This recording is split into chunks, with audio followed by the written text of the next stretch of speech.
certeza que seria muito mais fácil da gente se comunicar e a gente se entenderia muito melhor se a gente, todo mundo, falasse uma língua só. Se você acabou de chegar nesse canal, meu nome é Jana Viscardi, sou eu mesma, dona e proprietária desse modestíssimo espaço. Sejam todos muito bem-vindos. Você pode me acompanhar no Twitter e no Instagram também e pode contribuir para a produção de conteúdo desse canal ou retribuir para aquilo que eu produzo aqui através do padrim.com.br/Jana Viscardi. Eu já aproveito para agradecer quem faz isso regularmente ou quem já fez isso no passado. No mundo, gente, existe uma estimativa de que a gente tem, assim, cerca de 7.000 línguas sendo faladas neste momento. O que significa que a gente tem uma vasta diversidade de produção linguística acontecendo enquanto você está aqui, por exemplo, vendo esse meu vídeo. E muitas vezes as pessoas se perguntam por que é que a gente tem tantas línguas, ou por que é que a gente não fala uma língua só no mundo inteiro, porque existe para muita gente essa ideia um pouco romantizada, eu diria, ou idealizada, de que se todo mundo falasse a mesma língua, a vida seria mais fácil e a gente teria menos problemas no mundo. Com relação a isso, eu acho muito engraçado, porque veja, se você foi criado numa mesma família e as pessoas falam a mesma língua e elas não se entendem, por que que a gente acha que fazendo isso para o mundo inteiro daria certo? Ou, se no seu trabalho as pessoas falam a mesma língua e elas também não se entendem, muitas vezes, por que é que as pessoas acham que a criação de uma língua construída resolveria questões que têm a ver com a dinâmica da interação entre as pessoas, de não compreensão ou de desentendimentos que fazem parte da interação entre os humanos. E aí, nessa pergunta que as pessoas costumam fazer de por que é que não se fala todo mundo uma mesma língua, tem elementos que são interessantes de se pensar, inclusive sobre o que é a origem das línguas. Eu vou deixar aqui embaixo para vocês uma série de possíveis leituras, porque o que eu tô trazendo aqui, na verdade, é só uma curiosidade, um conjunto de curiosidades sobre as quais você poderia se aprofundar se tiver o interesse. E é justamente em torno dessa questão do porquê é que a gente não fala uma mesma língua e para isso, e portanto, com isso, não nos entendemos melhor. E aí eu acho que pra gente entender isso, primeiro a gente tem que pensar, então, historicamente, como é que surgiram as línguas. É difícil ainda hoje entender como é que as línguas surgiram. Existem hipóteses que dizem que tem uma língua e essa língua surgiu na África e depois com as migrações, as diferentes mudanças que foram acontecendo a partir das migrações, essas outras línguas aconteceram, mas há também a hipótese que se diz que, na verdade, línguas diferentes surgiram meio que ao mesmo tempo em diferentes lugares do mundo. É difícil entender o que é que foi que aconteceu em função justamente porque faz muito tempo que isso aconteceu e por não haverem necessariamente registros dessas primeiras manifestações da linguagem oral, tá? Não da linguagem escrita, mas dessa linguagem oral. Esses registros, eles não estão aí, então é difícil entender. Tem aí esse conjunto de hipóteses, eu vou deixar esses textos pra gente olhar aqui embaixo. E aí, quando você pensa que você, mesmo que haja duas ou mais línguas ou várias línguas acontecendo ao mesmo tempo lá atrás, mas que elas inevitavelmente foram se espalhando e se modificando, a gente não pode deixar de pensar que isso aconteceu por mudanças que têm a ver com geografia, grupos que viviam, sei lá, separados por uma montanha ou por um conjunto de montanhas ou por um rio, ou seja lá por que questão geográfica, e o que fez com que essas pessoas falassem ou uma mesma língua que foi se modificando, ou por línguas que eram completamente diferentes.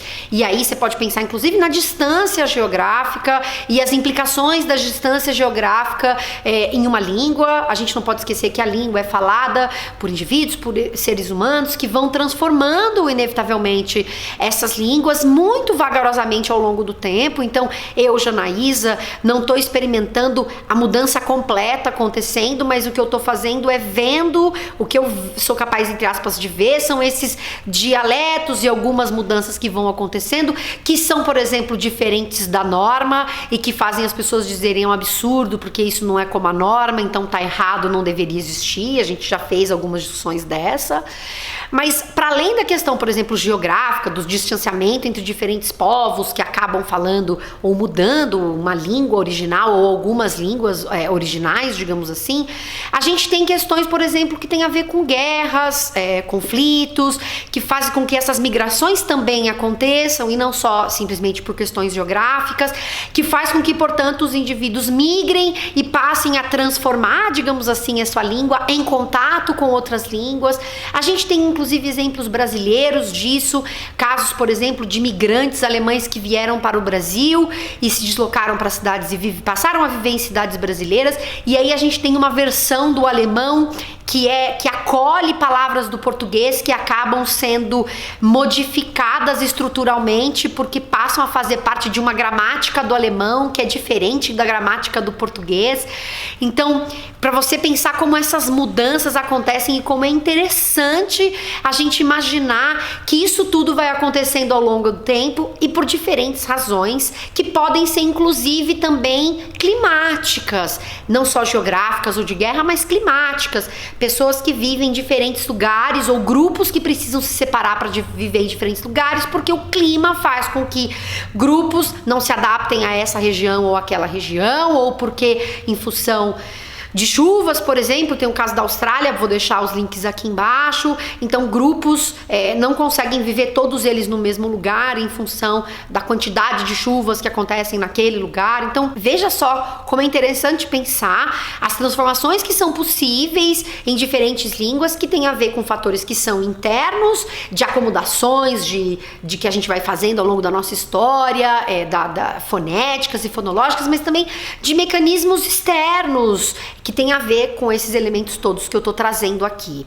E aí, isso já nos faz pensar que, bom, talvez esses elementos tenham a ver com o fato de que a gente não seria capaz, portanto, de falar uma única língua. E aí a gente tá falando, então, dessas mudanças, desses elementos que são geográficos ou climáticos ou de guerra, ou seja lá, quais forem esses elementos, e aí, de natureza, por exemplo, e aí a gente não pode esquecer que tudo isso é perpassado pela presença de sociedades, de grupos de indivíduos e de culturas que fazem uso dessas línguas e que vão ao longo do tempo, portanto, transformando essas línguas, mesmo quando estão em territórios próximos. A gente vê, por exemplo, dialetos que vão sendo usados por grupos culturalmente distintos dentro de uma mesma sociedade. Então, de pensar o quanto a cultura é importante nesse elemento de mudança, né? E se eu tô falando disso tudo pra vocês, é mais por uma curiosidade mesmo, por de ver as pessoas idealizando o que seria essa única língua. O que fez indivíduos planejarem essas línguas, como, por exemplo, o Esperanto, o Ido, e tem uma outra que se chama Volupec, eu acho. E justamente por essa idealização de achar que seria possível criar uma língua em que as pessoas teriam facilidade de aprendê-la, em que ela seria neutra e que todas as pessoas poderiam aprendê-la de maneira simples. Mas aí eu pergunto pra você, quando a gente pensa nessas línguas, o que é que a gente tá chamando de fácil e o que é que a gente tá chamando de neutro? Porque no caso do Esperanto, por exemplo, ele tem a construção da língua tem relação com as línguas românicas e com línguas eslavas, se não me falha a memória. Mas ora, como é que, por exemplo, um chinês acharia fácil aprender uma língua que tem origem mais românica ou eslava? Isso não implica que essa pessoa não poderia aprender, mas nos faz pensar nesse conceito do que é ser neutro ou fácil de aprender. É fácil de aprender para quem? A gente também está ignorando aí que a língua não é algo que é lógico em todas as suas instâncias, e porque tem um elemento aí muito forte que é um elemento do simbólico, que faz com que as interpretações variem e que essas mudanças aconteçam inclusive em função dessas diferenças que são culturais. A língua ela vai se transformando porque indivíduos se transformam, culturas se transformam, migrações acontecem, guerras acontecem, contato entre indivíduos e línguas diferentes acontecem e que vão transformando as línguas inevitavelmente ao longo do tempo e de um longo período de tempo. E aí, dentro dessa coisa de pensar, olha, houve tantos conflitos no mundo, uma língua resolveria tudo, é curioso, eu volto de novo para esse exemplo do trabalho ou da família. Você já tem indivíduos falando a mesma língua e que mesmo assim brigam. Então, não é porque a língua é diferente que as pessoas estão brigando e não estão se entendendo. É porque as pessoas, elas se desentendem mesmo, porque elas têm as suas particularidades, porque a gente inevitavelmente vai ter essa coisa do eu e do outro, esse outro que é diferente de mim e, portanto, algumas características dessa diferença pode fazer com que a gente tenha essas desavenças e essas diferenças entre um e outro. Então, essa paz ou essa melhor comunicação não se resolve porque você tem a mesma língua. Isso é uma idealização ou um desejo por uma melhor comunicação que ignora justamente as diferenças entre os indivíduos. E aí a gente vai para esse lugar de uma padronização, digamos assim, que foi um outro ponto que eu quis trazer aqui, que eu fiquei pensando enquanto eu estudava um pouco sobre isso, de quando a gente quer então criar essa língua, a gente apaga histórias e culturas, que é o que acontece em guerras, por exemplo, quando as línguas elas são impostas a grupos de indivíduos, a comunidades, numa tentativa de apagar a realidade e a história e a cultura desse grupo de indivíduos. Quando você pensa, por exemplo, na escravidão que aconteceu no Brasil e o quanto as línguas de diferentes povos africanos que vieram para o Brasil escravizados e o quanto isso de alguma forma se perdeu ou se tentou fazer com que isso tudo se perdesse e o quanto parte disso efetivamente se perdeu em função dessa guerra, dessa violência contra esses povos tão distintos, mas que foram colocados todos entre aspas e entre grandes aspas nesse mesmo saco de indivíduos que foram ali escravizados e que, portanto, tiveram parte da sua história dizimada junto com a escravidão, porque foi imposto a eles essa outra língua que não a sua própria, e a sua própria língua tinha que ser usada então nesses contextos de mais reclusão com os seus, digamos assim. E aí esse lugar, essa padronização pode acontecer não necessariamente num contexto de violência como esse que eu estou exemplificando aqui, mas por esse desejo de fazer com que a comunicação aconteça de uma melhor maneira, mas aí de novo a gente ignora esse lugar de que uma padronização, as pessoas têm culturas que vão ser expressas através da linguagem. Então, num dado momento, se não for num contexto muito controlado, inevitavelmente essas línguas vão passar por transformações que têm a ver com as culturas daquelas pequenas comunidades. Há tentativas de controle quando você tem, por exemplo, leis de um país, porque língua é cultura, língua é identidade, língua é poder. Então, numa guerra você pode impor, dizimar grupos e dizer você não vai usar mais a sua língua, mais a minha. E você tem isso também em outros contextos, como contextos de fronteira mesmo, de você dizer a língua portuguesa no Brasil, você tem que falar assim, assado, você tem um conjunto de regras ou leis que podem vir para dizer o que é que se pode ou não. O acordo ortográfico internacional, por exemplo, aquele acordo ortográfico, é um exemplo de uma tentativa de agrupar esse conjunto de línguas e determinar de portugueses para que eles se agrupem. Então, veja só você que falar todo mundo uma mesma língua é algo complexo por diferentes razões. De novo, esse vídeo é um convite para a gente pensar isso de maneira mais complexa. Eu vou deixar links aqui embaixo. Tem um podcast de duas linguistas que é incrível. Tem texto, tem um monte de coisa e você pode buscar outras fontes.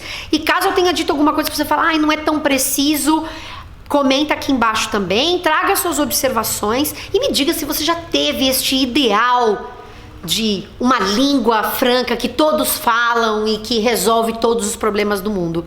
Os problemas do mundo não estão necessariamente na língua, né, gente? Estão em outras coisas, estão no mundo e nos humanos, não é mesmo? É isso, um beijinho pra vocês, tchau, tchau. E já que você está querendo tanto pensar nessa língua franca, não se esqueça de deixar o seu like e o seu comentário aqui embaixo.